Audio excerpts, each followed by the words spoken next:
na kong kasolain Lalpagaldang regatyang trilo Nang ingin suay sila Sayon ramoy ken ko in Kalamoy turtu inisi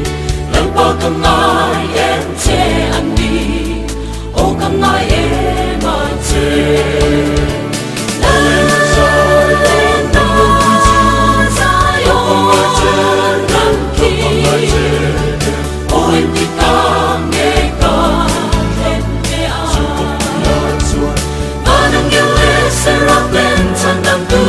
Tôi muốn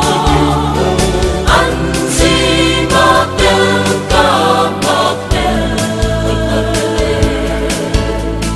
để rong môi về rong môi chú khen ngon tâm ngọt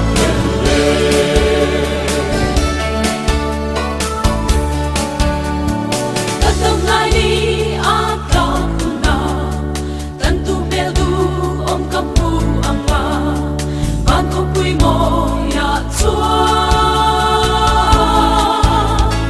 nun na tui thiam chuan min sili kan lung ngai ni tui su hu lin